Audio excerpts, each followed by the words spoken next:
Hi, pre-K friends. I'm Miss Jessica from Osito's class, and this time I'm going to read this book, Archery Named Steve. And it's illustrated by David Catron and written by Alan Zweibel. Before we will start, let me shout out the parts of the book. We call this part front cover of the book, spine of the book, back cover of the book, and again the title of the book is Archery Named Steve. Dear kids, a long time ago when you were little, Mom and I took you to where we wanted to build a house for us to live in. But in order to build there, men had to come and clear the land. So, family here trying to move to this place where there are a lot of trees. I remember there was one tree, however, that the three of you couldn't stop staring at. Adam thought it was crying.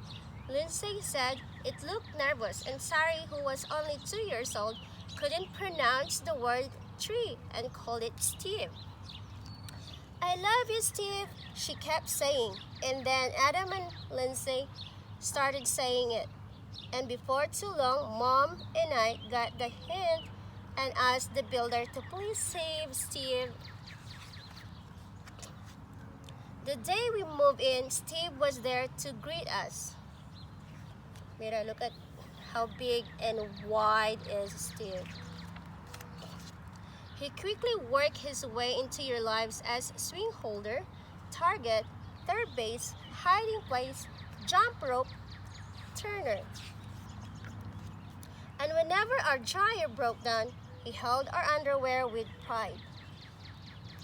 Steve is very helpful to this family. Yes, right there in the center of our yard, this weird-looking tree grew to become the center of our outdoor life.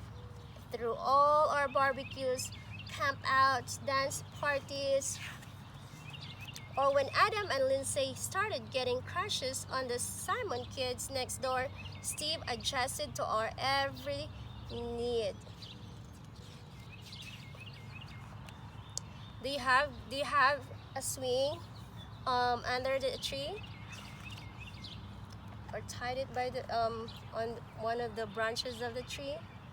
And it wasn't always easy standing tall through snowstorms in the winter. Oh, poor Steve.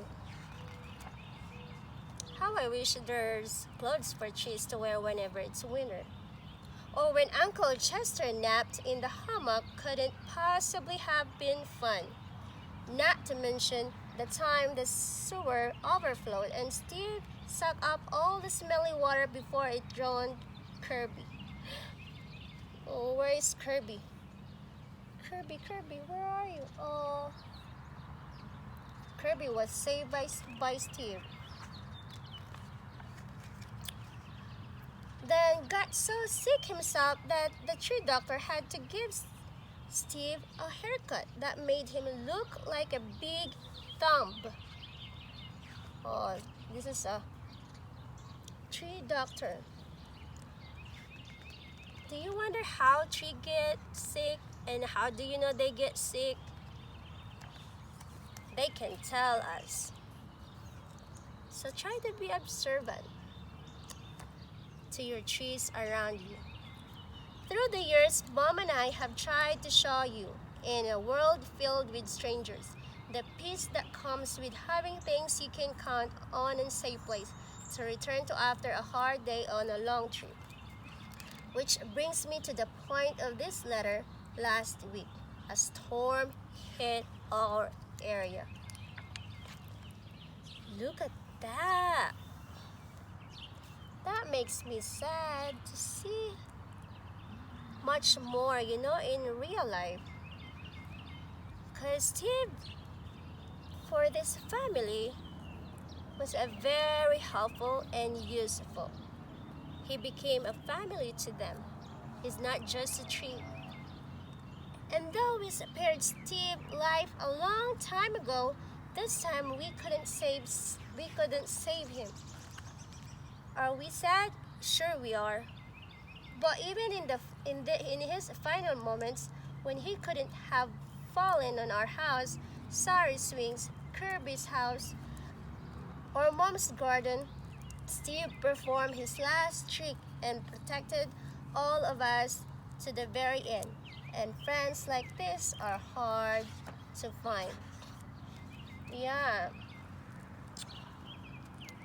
They're right, because Steve can fall over their house. And, that will destroy their house and Kirby's house. But Steve perform a very, very good trick and protected them to his last life. So when you come home from Grandma's next week, Steve will not be able to greet you as he's done in the past. I'm sorry. But please know that Steve will always be with us in our hearts, in our thoughts. And in a different tree at the other end of our yard. See you next week. Love, Dad. So trees part of the body, because the tree has parts of the body too. It's still there but not anymore alive. The end. I hope you guys enjoy watching. Bye.